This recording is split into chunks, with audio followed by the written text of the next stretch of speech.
A fauna cavernícola dos Açores é algo de extraordinário em termos de características não só da morfologia dos seus organismos, mas também da adaptabilidade e evolução que sofreram ao longo de milhares de anos. Para já podemos considerar o habitat cavernícola dividido em três grandes áreas geográficas, digamos.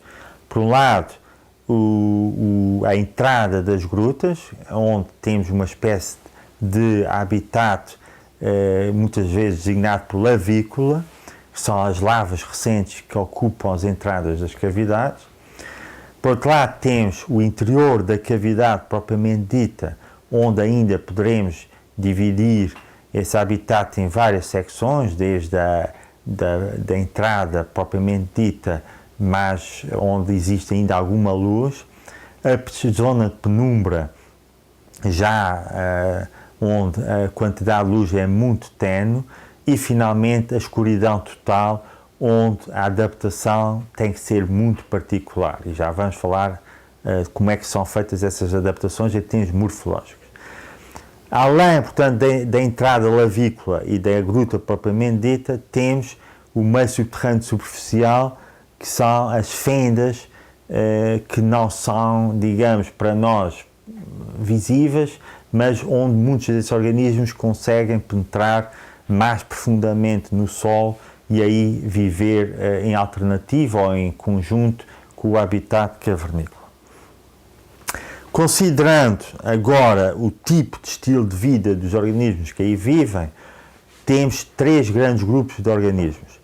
Temos aqueles que são dependentes e adaptados unicamente ao habitat cavernícola, os chamados troglóbios, e esses, depois de muitos anos de evolução, adquiriram características únicas, nomeadamente, em muitos casos, a ausência de olhos, antenas mais compridas, no caso do inseto, claro, patas mais longas, tubo digestivo modificado e mais simplificado, porque se alimentam muitas vezes de material de composição que não precisam de tubos digestivos tão complexos, sensores, pelos sensoriais mais compridos para detectarem mais rapidamente os cheiros do alimento ou os sons das presas ou do sexo oposto. Portanto, temos uma descolorificação do corpo, normalmente tem cores mais claras. Portanto, temos muitas adaptações ao habitat cavernícola. Entre aqueles que ocupam o habitat cavernícola, mas que não são obrigatoriamente cavernícolas, temos muitas espécies que passam parte do seu ciclo de vida na gruta, mas que não são, digamos, não têm adaptações específicas. Conseguem aí sobreviver, muitas vezes têm populações mistas no interior e no exterior das grutas, ocupam muitas vezes principalmente as zonas de entrada e penumbra, não ocorrendo muitas vezes frequentemente nas zonas de escuridão total. Finalmente temos um outro grupo de organismos que passam obrigatoriamente uma parte do seu ciclo de vida nas grutas. São os troglófilos, que têm já algumas adaptações, mas que não são exageradamente modificados em termos morfológicos para a adaptação à vida cavernícola. Em termos da diversidade de seres vivos nas grutas dos Açores, existem cerca de 20 espécies cavernícolas troglóbias, ou seja, com adaptações visíveis ao habitat cavernícola. E todas elas, quase todas, são endémicas dos Açores. Nestas temos um grupo que foi teve um particular sucesso na adaptação à vida cavernícola, que são os caraveiros do género Trecus, do qual existem praticamente uma espécie em cada ilha com grutas. E em alguns casos, como na Ilha do Pico, temos 3 espécies. Neste caso concreto da Ilha do Pico, que é a ilha mais jovem, com cerca de 100 cavidades vulcânicas, cada um deles está adaptado de forma diferente. Temos o Trecos picuensis, que é uma espécie com uma grande modificação morfológica e possivelmente terá sido a primeira a colonizar o habitat cavernícola.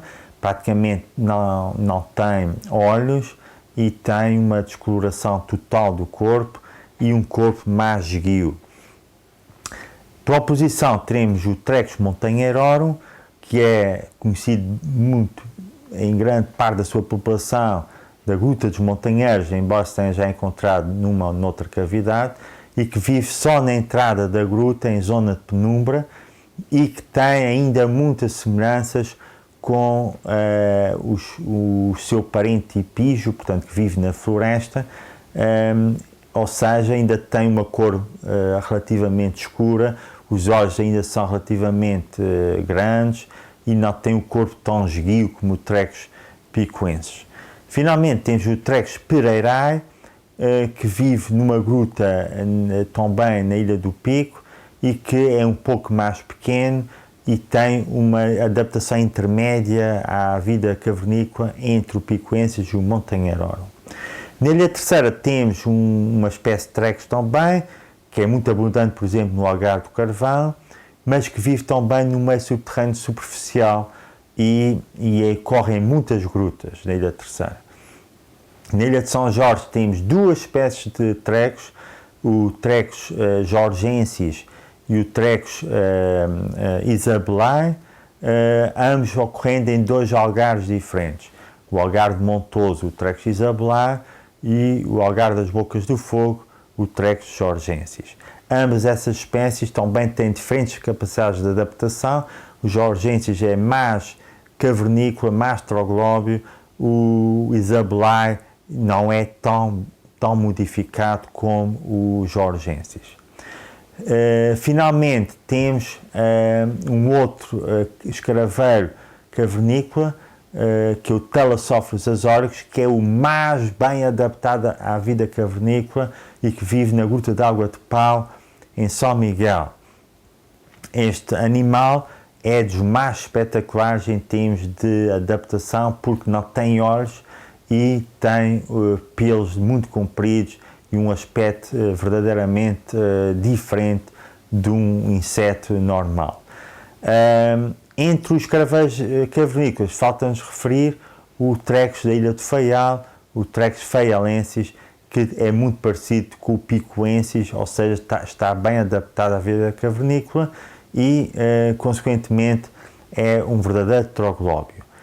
Entre os outros seres vivos adaptados à vida cavernícola dos Açores, é de realçar duas espécies de aranhas. Temos a Turinifia cavernícola na Ilha Terceira e a Rugatodes pico na Ilha do Pico e Faial. Ambas constroem as suas teias nas paredes das grutas e são fáceis de observar. E tem, em ambos os casos, algumas adaptações já à vida cavernícola, nomeadamente patas um pouco mais compridas, pelos mais compridos e uma certa descoloração. Outro grupo muito importante na vida cavernícola das grutas dos Açores são as cigarrinhas, que se alimentam das raízes das árvores que penetram no interior das cavidades vulcânicas. Aí temos uma espécie endémica da Ilha do Pico, outra endémica da Ilha do Faial e uma que está para ser descrita em breve, endémica da Ilha de São Jorge. Todas essas espécies alimentam-se apenas das raízes das plantas, sugando a seiva que aí ocorre e têm alguma adaptação também à vida cavernícola. Entre os predadores, falta-nos falar dos pseudoescorpiões, do qual existem também duas espécies, uma endémica da Ilha de São Jorge e outra endémica da Ilha do Pico e Terceira.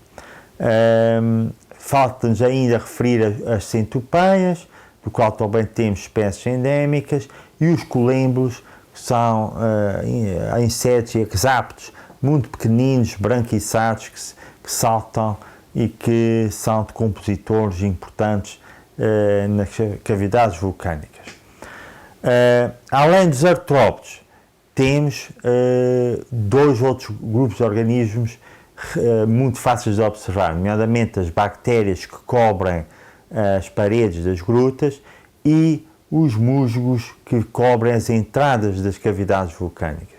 Muitos desses musgos são mesmo raros, temos espécies raras na Europa que existem nas entradas das grutas dos Açores, onde encontram um habitat úmido depois da destruição das florestas que existiriam antes, quando o homem cá chegou às ilhas. Portanto, as cavidades vulcânicas têm uma diversidade de formas de vida que são únicas e que nos Açores não são tão espetaculares como em outras partes do mundo, mas que são, as que cá existem são de facto endémicas do arquipélago e devem ser preservadas pela sua fator de serem organismos únicos. Gostaria ainda de salientar que poderemos usar esses organismos em termos de educação ambiental, porque têm papéis únicos no ecossistema. Os musgos acumulam água, que é fundamental nesses habitats.